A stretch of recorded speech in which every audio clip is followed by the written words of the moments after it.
Hey, thanks for checking out this clip from the After Files. We're live almost every Thursday night directly after the episode premieres. So thanks for checking this out and hope to see you live next week. All right, take it away. You ready? Let's do it. Tonight's episode of Ginos Story Hour brought to you by cavemancoffeeco.com. Use promo code YFiles and get yourself some Java 51. So today we're going to be doing the story of the Enfield Horror. Now, the Enfield Horror is not to be mistaken with the Enfield Haunting that happened in England, which is what the movie The Conjuring is based on. The Enfield Horror happened in Illinois. So the Enfield Horror starts out in 1973, April 25th, 1973. A man named Henry McDaniel is coming home from work. He's a single dad, and he has two teenage children. One's 15 and the other is 13. And he's coming home, and it's a little after 10 o'clock, and he sees his lights are on. So he's a little concerned because typically his kids would be asleep by now. So he's coming in thinking he's going to be ready to yell at the kids or whatever, and for staying up too late. And he gets home, and he walks in, and the kids are horrified. And so he asks them, "What's going on?" And they say, "There's something out there. There's something outside." And he says, "What are you talking about?" And as of a few minutes earlier, there was something that was scratching at the door and the sides of the house that the kids are saying, "We don't know what it is." And the father, who's, takes everything his kids say with a grain of salt, thinks that they got spooked by some kind of animal, but whatever. And they point over at the air conditioner and they said, "Look, it tried to even take the air condition out to get into the house, and the air conditioner's all askew." So typical dad that he is, he's ready to go out and take care of whatever raccoon is scratching at the door. And he opens the door, and a few feet away from him is standing a creature. And it's not just any creature, it's something that is 4.5 feet tall, has a really kind of a short torso and 3 legs with that come to like kind of little claws at the bottom, and it has 2 short stubby arms hanging out from its body. Are these the tiniest images for Ginos Story Hour ever? What is this, like Ginos postage stamp hours? Ginos philately. This is theater of the mind. Okay, that's true. All right, here's one. So besides the three legs that it has these 2 short arms, and it has big, really large, pink, bright eyes that were as bright as flashlights looking at him. And the whole thing's gray colored. So of course he sees this, he immediately slams the door. Ain't no way he's just going out there to deal with this thing. And like any good typical American, he goes back in and he gets his 22. So like most of these stories in America, they come out firing. So he gets out there and he's shooting, boom, boom, boom, boom. Takes 4 shots at this thing, and he knows he hits it. He knows he hits it because it turns around and looks at him and hisses like a wildcat, and then it jumps. It takes 3 different leaps, and each of its leaps are about 25 feet long. So it covers about 70 to 75 feet in 3 different leaps, which obviously there's nothing that we know of that any kind of creature that's going to do something like that. So now, he's freaked out. He knows he shot at something, but it's gone. It rushes off into the tree line near the train track. So he calls up the non-emergency police number, and he reports it. He doesn't want to sound crazy. He doesn't want to sound like, "Hey, this is emergency. Come out here with your guns." So the police come out and they investigate in the morning. As they're investigating, they find evidence. They find the evidence of the scratching on the door and on the sides of the house. They see what happened with the air condition, and more so, they find footprints. Now, those footprints you'll see up. Sorry about the size. Those footprints looked very much like a large dog's footprints. Are you sure the dog's large? It looks like mouse. Is it a mouse? Look at all the toes.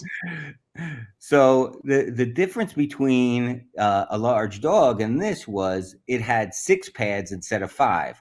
So a typical dog would have 5. This has 6 pads instead, and of course has the 3 as they were tracking the footsteps. It had 6 points for the feet instead of 8 like a dog would have running. And they're able to tell how far apart these footprints were, so they could tell that it really did leap that long. So but that's all the police find. They don't know what to think of this, but they do find that he is a believable and sober guy. He doesn't seem like he'd be making this up for any reason. He seems credible to them. So they take the information down and they start doing their investigation. Since they can't find anything else out, they start knocking on the neighbors' doors. And lo and behold, they find another person who witnessed it. So the same night before, like about an hour earlier than this, there was a kid, Greg Garrett, who was outside. His 10-year-old kid. I don't know why he's outside so late at night, but maybe 9 o'clock, 8 o'clock at night. So Greg tells the police that I was attacked by this thing. It ran up to me and it jumped on me and it used those feet claws. And it tore up his tennis shoes. You can't be creasing those J's. That's a no-no. So he goes and gets the shoes, shows the police the shoes all torn up. So now the police are starting to believe this a little. They come out, they see the scratches, the footprints. Now they got the kid, and so. A few days go by and they start Henry McDaniel wakes up in the middle of the night because the dogs in the neighborhood are going crazy. So he goes out to his door and lo and behold, in the tree line at the train tracks, he sees it again. So it's like 3 a.m. ish at this point. So he grabs his flashlight and his gun. Of course, he's grabbing the gun, and he goes out to the tree line. Now he could see this thing is still on the train tracks, but it is just mosey on down the train tracks. It's not leaping like it did when he shot it. And he was deciding, what is he going to do? Is he gonna shoot this thing, chase this thing? But it's 3 a.m. He doesn't want to wake up the neighbors or anything by shooting in the middle of the dark. So he just lets it mosey on down the way. Now, when I heard this, the only thing I could think of is David Bruce Banner at the end of The Incredible Hulk as he kind of slowly walks away. That was the second picture in the. So that's why that one was added in there. So he doesn't chase it or anything like that. It just kind of walks away. With this, it's kind of getting out there that there was these sightings. So there's a 70s radio guy. His name is Radio Man. His name is Rick Rainbow. I'm sure that guy has been to a lot of Grateful Dead concerts. So he goes out with his camera guy, and they're looking for it. They have almost like a search party, and they see what they think is it, but it's pretty far away. So they get the camera equipment ready. They weren't ready with the camera equipment. Really disappointing. And they start to chase this thing. Now they could never get it on film, but what they did, because they could never find it again, it like ran behind an abandoned building. Once they got back there, they couldn't find it, but they could hear it. So they did get on tape it screaming, and they said that what it sounded like was a cross between a woman screaming and a baby laughing. Now, the disappointing part of that part of the story is that tape has never been put onto the internet.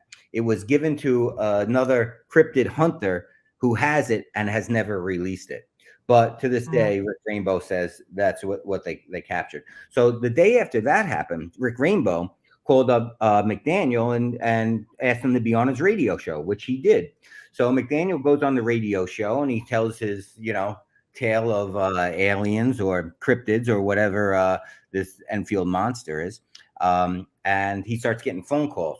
And one of the phone calls says, "You know what you did see was a kangaroo. It makes the most sense. It's got 2 legs and a tail, which you could mistake for a leg. It could leap, across large distances." So McDaniel says, "Look, I was in the armed forces, and I spent a lot of time in Australia. And when I was there, we saw kangaroos all the time. I know what a kangaroo looks like.